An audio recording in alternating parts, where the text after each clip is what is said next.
வணக்கம். கொரியர் கும்பகோணத்துக்கு அனுப்பணும். அனுப்பிடுவோம். ஏன்? ஒரு சின்ன விண்ணப்பம். என்ன? இந்த ஆபீஸோட சீப் யாரு? ஆபீஸுக்கு சீப் நான் தான். உங்க பேரு? கொரியர் கோபு. கும்பகோணத்துல உங்க சீட்ல உட்காந்துருப்பாங்க, அவ பேரு? கொரியர் பாபு. பாபு. உங்க தோப்பனார் பேரு? ஏன் திவசம் எதுவும் நடத்த போறியா? என்ன அனுப்பல அவசரமா பேசுறேல?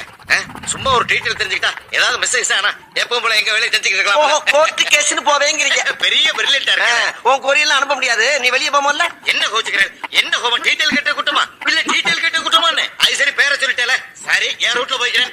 ரேட் எவ்வளவு சொல்லுங்க? 18 ரூபா கொடு. கொடுக்கிறது 18 ரூபா இல்ல 10,000.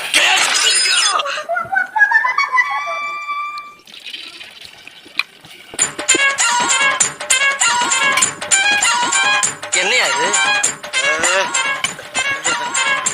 அவசரப்பட்டு குத்தி உடைச்சிட்டே. என்ன ஏதுன்னு என்கிட்ட கேட்க கூடாதா? சரி, என்ன இது? என் பொட்டாட்டி ஆசையா என் மருமகனுக்காக வச்ச வத்த குழம்பு. ஓ, மெட்ராஸ்ல வச்சு கொரியர்ல கும்போணம் போதா? ஆமா ஆமா. கும்போணத்துல வத்த குழம்பு வச்சா போலீஸ் பிடிச்சிருமா? அங்க என் ஆத்துக்காரி கைப்பக்குவ மாதிரி எவாளுக்குமே இல்லையே. ஏன் கைப்பக்கத்தை நீ பார்த்தது இல்லையா? நீங்களும் வத்த குழம்பு வைப்பேல? ரத்த குழம்பு வைக்க மாட்டேன், ரத்த குழம்பு வைப்பேன். ரத்த குழம்பு